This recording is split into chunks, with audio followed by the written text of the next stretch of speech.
Welcome to Rethink, the Financial Advisor Podcast. My name is Adam Holtz. And this is Derek Notman. We are your hosts, both veteran advisors and fintech CEOs who challenge the status quo, question everything, and have fun doing it.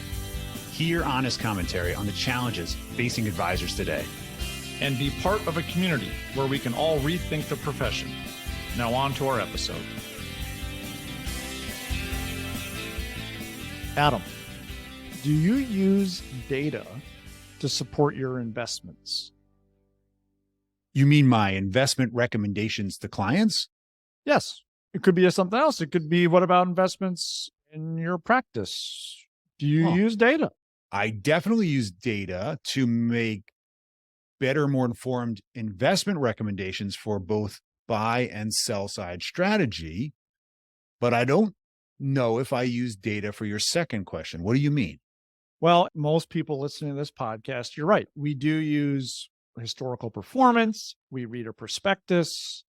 We look at different data sheets provided by a vendor, star ratings. The list goes on when we're, trying to make a recommendation on a product, investment, whatever.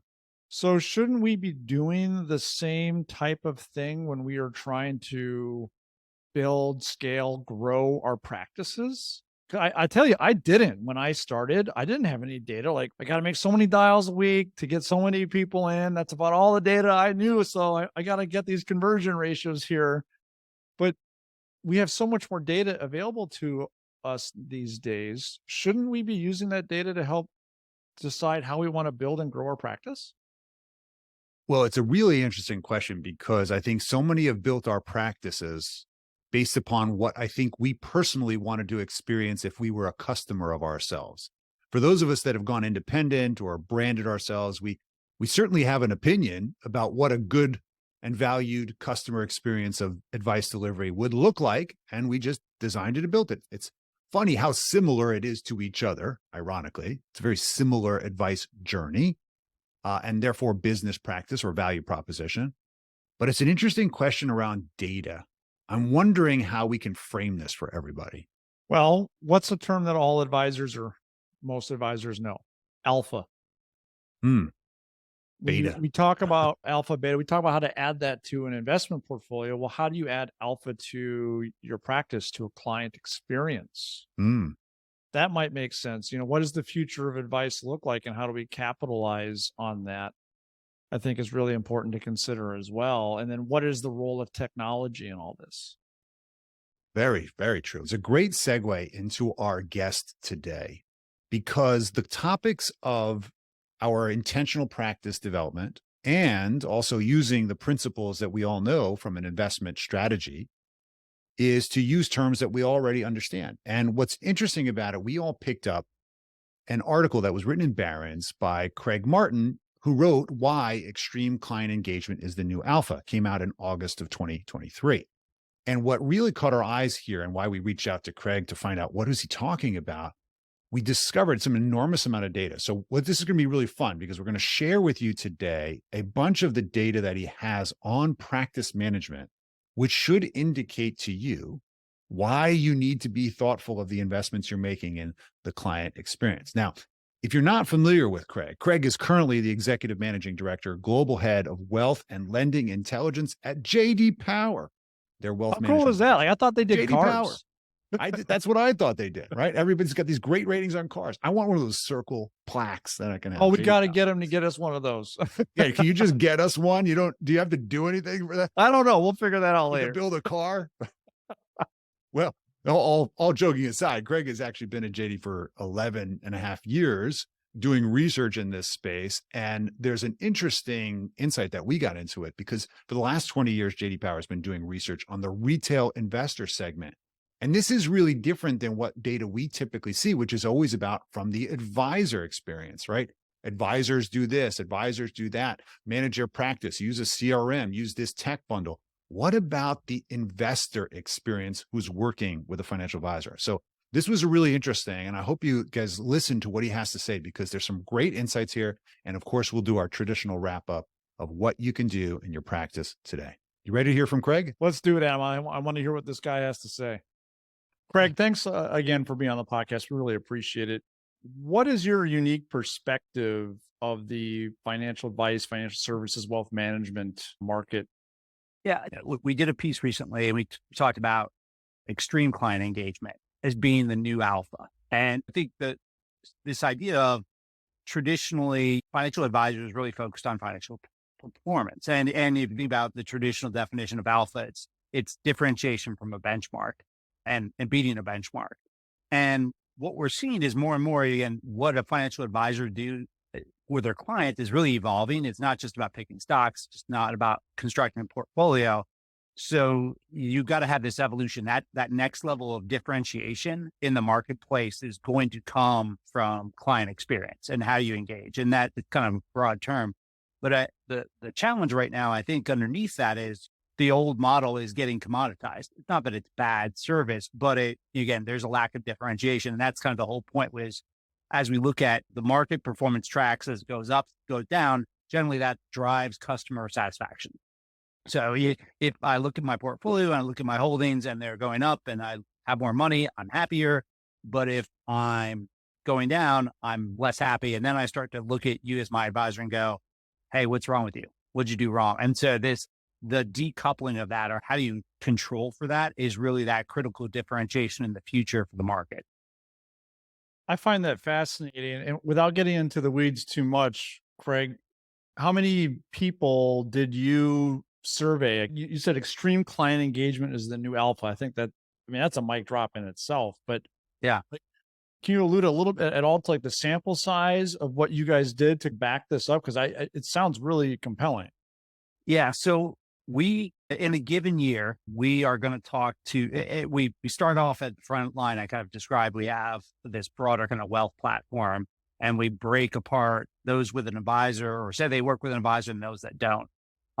Each year we're collecting somewhere in the range of 4,000 to 6,000 responses from people who have an advisor. And now we've actually moved into a continuous fielding. So in aggregate, we're talking probably 20,000 folks now, just for the last couple of years that we've talked to, that where we've done this analysis from 21 to 20, but now 24, we're partway into this year's fielding. Yeah. So about 20,000 people that we're talking to who have advisors, and that's kind of coming out of that research. Amazing. Thanks for sharing that. I appreciate that. Given the fact that you've talked to so many advisors and institutions, what do you think the missing opportunity is that they're just not addressing?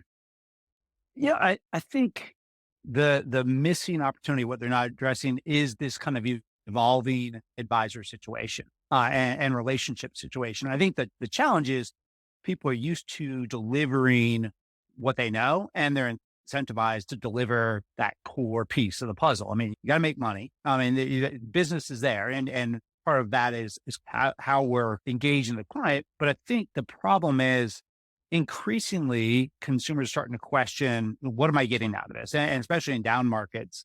I use an example of my father. He recently, after the last kind of downturn, was talking to me about his advisor. And he said, he's okay. He's a nice guy. We met once a year and he tells me about portfolio. But during that conversation, he told me he's going to have to charge me more money because we weren't paying enough. And my dad's going, so let me get this straight. My portfolio went down and I lost 20% of my net worth. And now you want to charge me more money? And I just paid you all this money for this past year to do badly. Explain to me why I should continue to have this relationship. And, frankly, my dad's probably not going to change. But when my dad tells me this, that changes my behavior in the future. So what's going to happen when eventually there is that transfer of assets? When I become that next level, potential customer, I'm going to reconsider what's the value. And that's being able to demonstrate and clearly communicate the value is a challenge, I think, for advisors. What are you providing your customer? And I think we are seeing this more and more, and I won't go into all the different variations on it, but you guys have spoken about it a lot, which is, you got a regulatory environment, you have fee models, you've got the role of technology and how asset managers distribute funds and how they charge and all these things that come into play that really the customer doesn't understand, and they don't necessarily want to understand. But at some point, you have to be able to explain something to the customer. What's the value exchange? And I think that's the real core challenge is, what is your value to the customer? What true services are you providing them? And then how do you deliver on that? Because I think that's both what is the promise? I mean, our studies at the heart of perception studies. And what we're finding is a lot of customers don't perceive the value there. They're not getting these kind of critical outcomes in their minds that are really important, because if you're lacking in that, that's where the failure really comes in. I mean, there's a number of missed opportunities or challenges that I think are headwinds for advisors, clearly from what you just said. So for advisors or even a larger organization listening right now, what would be one or two things you could say, hey, listen, here's something you can do in the next 24 hours or next month to help combat some of this and show your value, or whatever it may be? Yeah. I mean, I think one is take a hard look at how you're communicating with customers. I mean, one of the most vital pieces of the puzzle that I think is missing, it's not that the advisor's not doing a good job. They're not working hard. They're not trying to deliver value, but their communication with the customer really is challenged. I looked at kind of a special kind of subset of metrics, kind of in prep of this. There's three that stood out to me. One is, do you have a good understanding of my financial goals and needs? So do they believe that their advisor understands what they want and what they're really trying to get out of it? When they make recommendations, are they in my best interest? And do they explain things in terms I understand? And I think too often advisors, probably are doing things in their best interest. I mean, that's kind of a regulatory requirement, but how do you communicate things in a way that the customer gets? So you show, I'm listening, I heard what you're trying to accomplish, and here's a solution that meets those needs, so that you're really closing that loop. Because I think too often it's, here's a product. And my mom was a nurse for years and years and years. And to this day, she talks to me in medical terms. And I'm like, I love you, Mom, but I have no idea what you just told me. And it's just same thing. I think any professional who's an expert wants to demonstrate expertise, and they do that in many ways. They think they're doing it by saying big words and communicating things at very advanced levels. The consumer doesn't know or care in many cases. So changing your communication style, being aware, even just starting by going, what am I telling them and why am I telling them this? Not who's getting the benefit. Is it the consumer, or is it for the advisor to feel like they're showing value by saying, I'm really smart, see the fancy words and technical terms I use? Yeah, we can relate to that one. It's interesting. My coach for many years used to share with me, he said, the consultative process comes down to proving to the customer that you, number one, know me, know my client. Number two, you know their situation. And number three, that you know their options based upon number one and number two. And if you can't prove those three, you really actually don't have a consultative experience. And I think what you're really just saying is you're supporting that idea. We're curious, is there anything else you think that the community really needs to start debating or needs to hear about? So I think the one other thing that is really important for everyone is to understand that technology is your friend. And I know everyone gets technology is important, but one of the things that we've looked at is a key question around, does the advisor educate and inform the customer about technology's role and how it can be used as part of the relationship? And when they do that effectively, that customer is much more likely to be an advocate and loyal.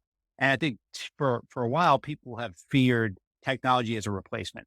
And all the data that we see clearly demonstrates that the customer, especially in situations where the stakes are high, they are looking for more advice, not less, more human interaction, but it's got to be the right kind. And see, to be able to effectively kind of evolve your model so that you can deliver that true value add, and so they see the value and benefit, you're going to have to incorporate more technology. And I think that's the key piece. Is we're seeing a lot of customers aren't getting that education. And again, the advisor needs to see their role, not just as the financial advice piece, but showing them how do we work together. And part of that's using technology and the tools and capabilities you have available to you. Well, there you have it, Derek. What do you think about what Craig had to say?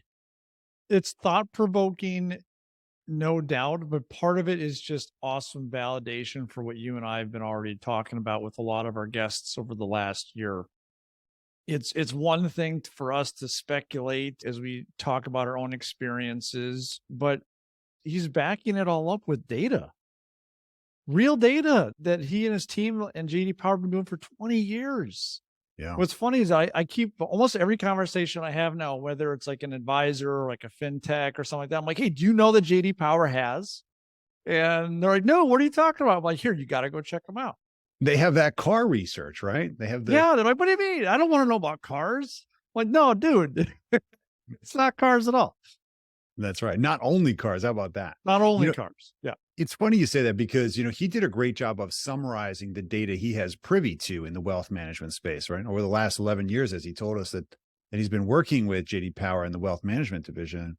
I was also surprised at how much data they have, and they've been surveying customers, especially of the wirehouses, for many years. So they got a lot of stock data and stock broker data, if you will, investment advisor analysis. And there was some interesting stuff that he shared with us personally based upon work that he had done in 2023 that I thought probably our community of listeners wanted to hear about. And it goes back to something that you and I and Craig did at Advice Tech Live this year, which talked about advice experience and the net promoter score, or basically the satisfaction of the kind of advice that you receive. Why don't you share with everybody this idea that kind of touches on our 1, 2, and 3.0 advice? Yeah, this has been a fun idea that's evolved. I think it initially started for us with Mike LaCours when we had him on. It was one of the early 50 episodes. And we've had this whole transition from 1.0 to 2.0, now 3.0 financial advice. What's happening is that 1.0 is your traditional transactional type of relationship. And a lot of advisors were doing it, but the satisfaction or net promoter score is pretty low from the consumer side. And what's interesting is that the NPS, the net promoter score, almost doubles when an advisor starts using 2.0, and then almost triples when you get to 3.0. But I think what we've learned here is that making it from 2.0 to 3.0 is difficult because now you're going so deep. But the main takeaway is like, the client feels better and likes what's happening when the advisor is more and more comprehensive with the type of advice that they're giving. Very true. Well, it's interesting because the data that Craig shared with us from that research of the 1, 2, and 3.0 as moving, as you've already said, more towards a comprehensive approach. So can we go past 2.0, which is the typical financial planning as a sales enablement process, to true comprehensive holistic advice, which I know terms that get thrown around a lot. The interesting challenge is that the data showed that 9 out of 10 people are consumers who have advisors are saying they're getting transactional or financial planning only advice or goal-based advice. They're not getting comprehensive. Only 1 out of 10 people are actually claiming to get this high net promoter score style advice. And that's not a surprise, I think, to us, because typically only high net worth clients are expecting and are willing to pay for a real deep customer experience. But we are seeing new technology that continues to just infiltrate our financial advice marketplace that is enabling more financial planning advisors to go deep and holistic and even collaborative with multidisciplinary professionals like tax and legal, like banking and P&C, or insurance and investment. So we are seeing this definite move or interest in using tech to scale out what we call comprehensive or 3.0 advice. And I think that's really going to be important. What were some of the other things that you heard from the data he shared with us privately that this community wants to know about?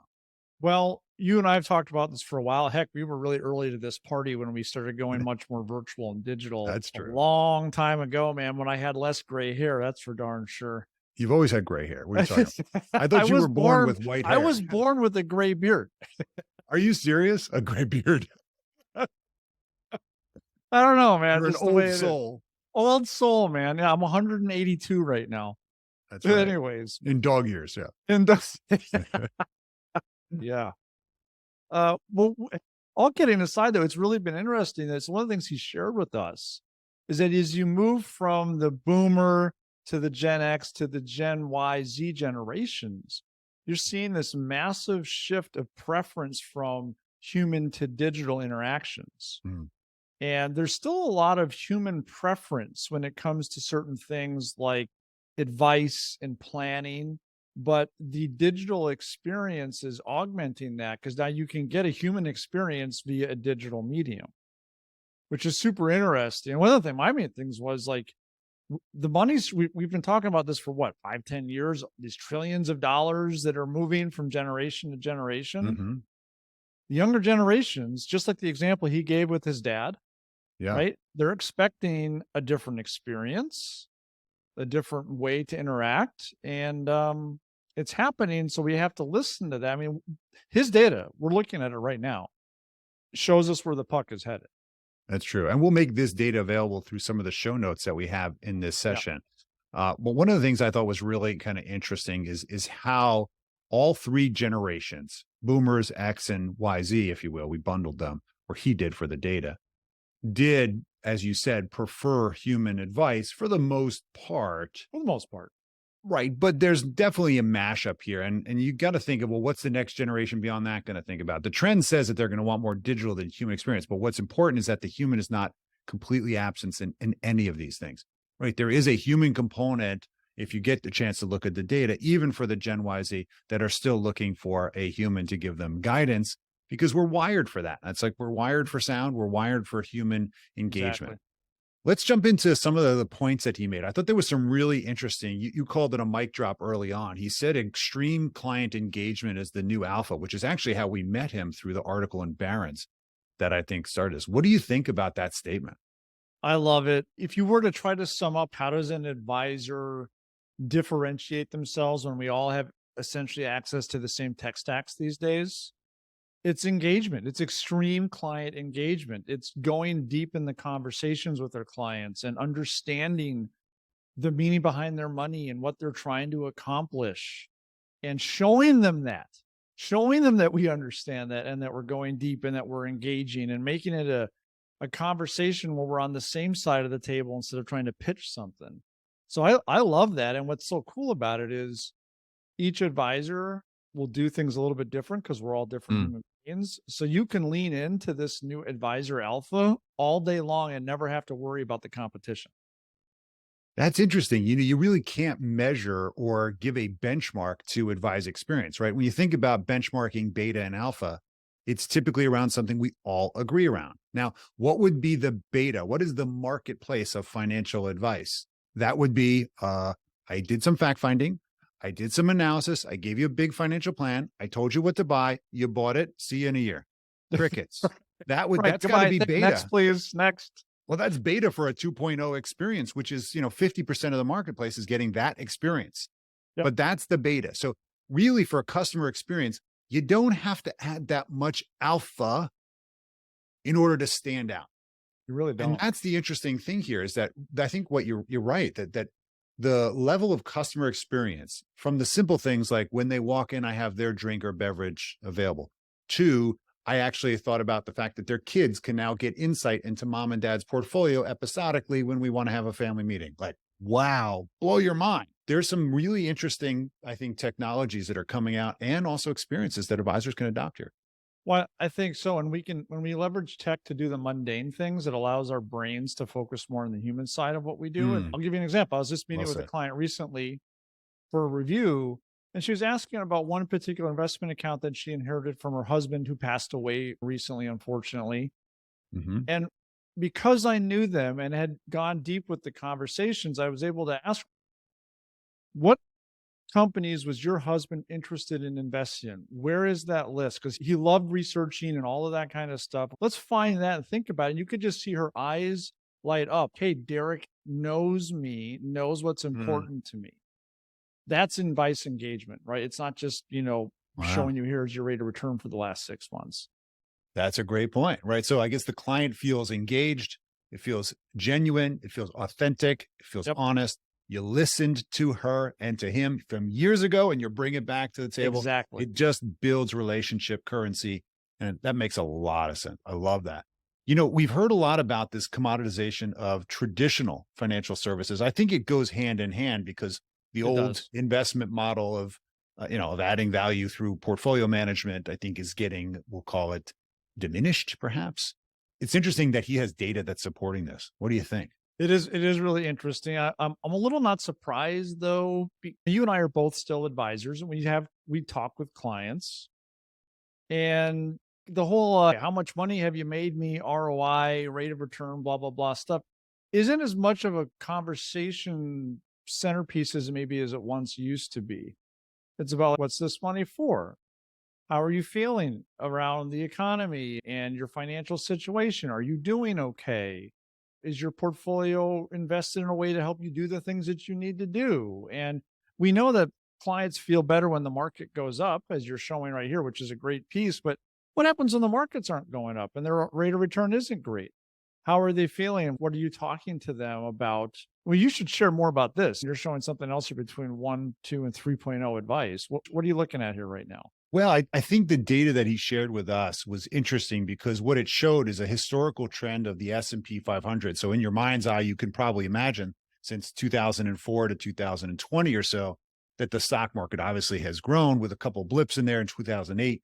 And what they did is they overlaid overall satisfaction scores of the advisor experience with the S&P, and you can see it basically follows it, right? So as the market is up, overall satisfaction is up. When the market's down, can we imagine what happens? Satisfaction is down. In fact, what's interesting is that we've never been at a higher overall satisfaction score than we were in 2020, kind of the high of this market.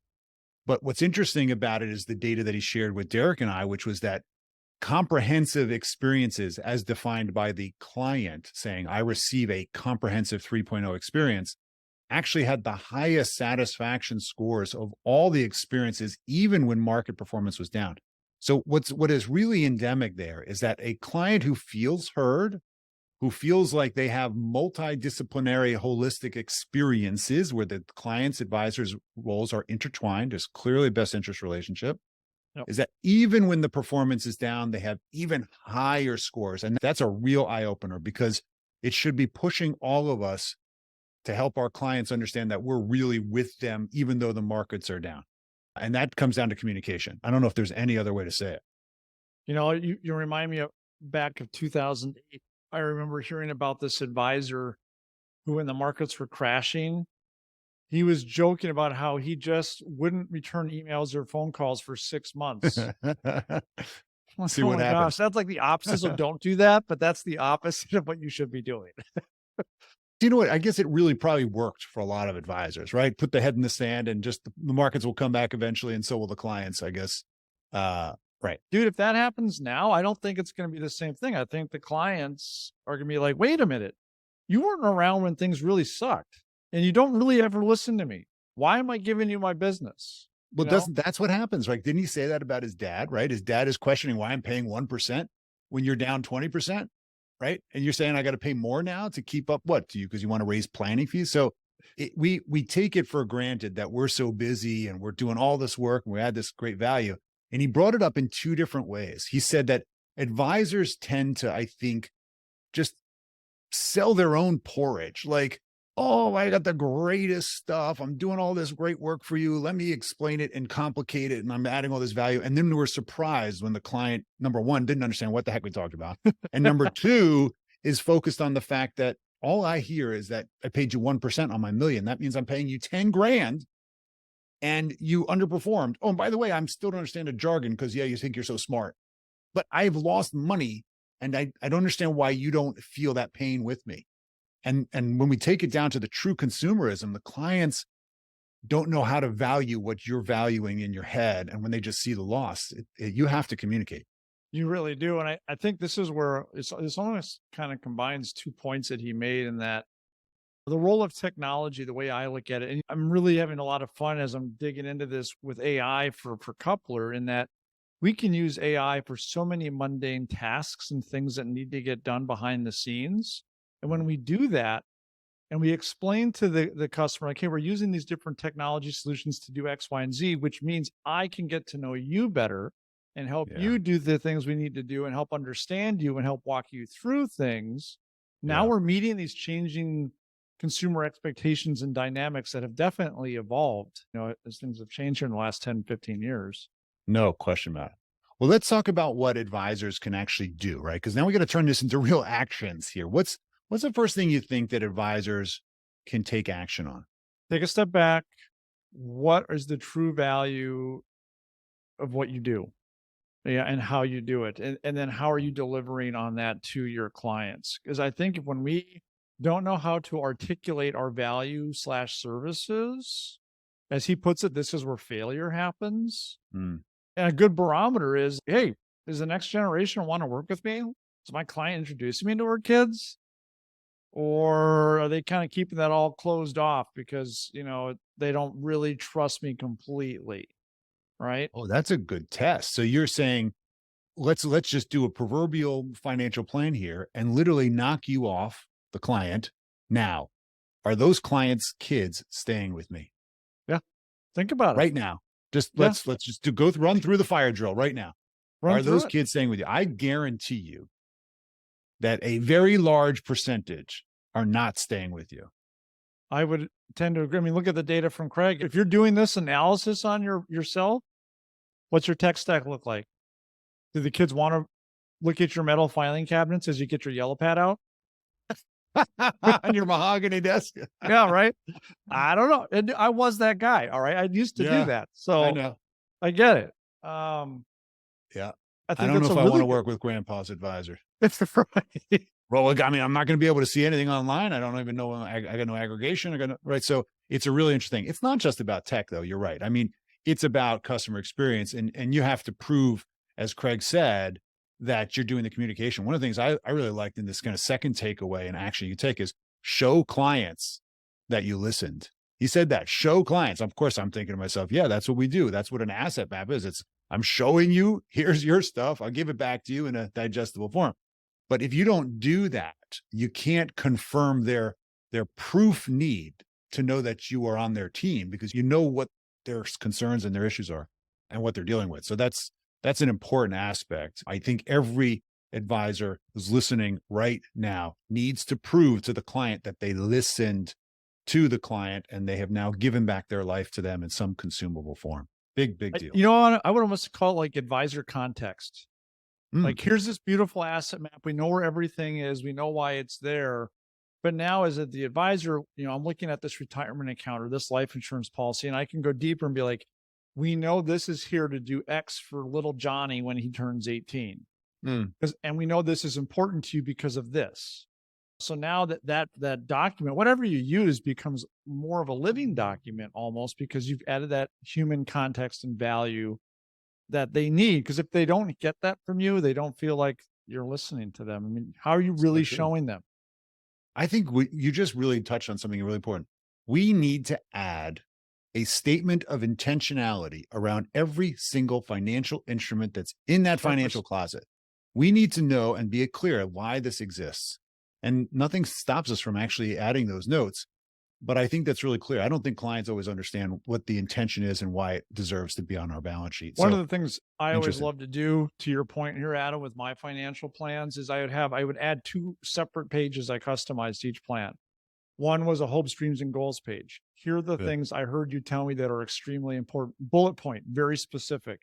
Next page, here are the action steps and the things we are going to help you do to achieve the things on the page before. We really connect those dots for them. And it worked. It worked. People are like, oh, it's great. This guy isn't talking about some crazy lingo. Like, I understand what's actually happening here now. I'm buying life insurance for this goal over here. I'm saving money up every month for this goal over here, right? Connect it. Love it.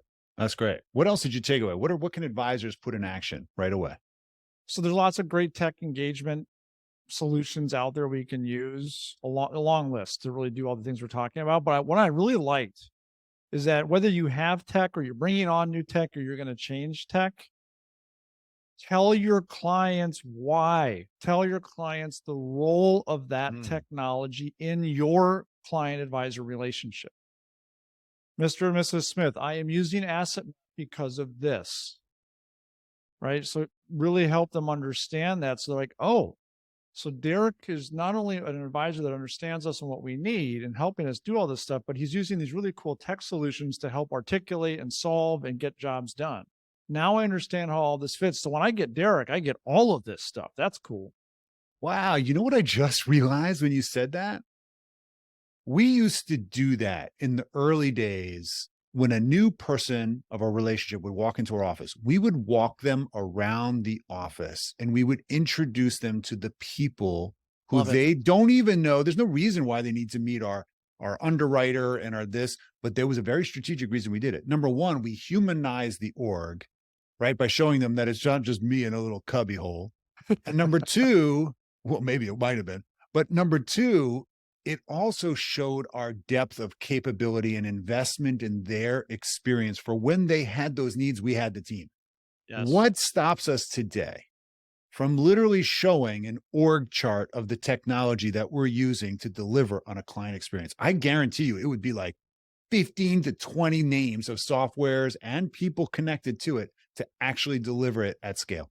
Make it part of your onboarding process. Wow, this looks Your first or complicated second and meeting. thoughtful. Yeah. Yeah. Look at what these people are investing in, all this stuff I don't have to buy, and they're buying institutional grade software and technology and connecting it all together. That's an interesting value add, because one of the things we're all struggling here is how do you increase that overall advisor experience to get off beta 1, right? The banal experience. Let me show you what I'm investing in that is all just so you know it's behind the scenes and I'm paying for it. That's why I need to charge you, because I got to pay for this huge tech stack.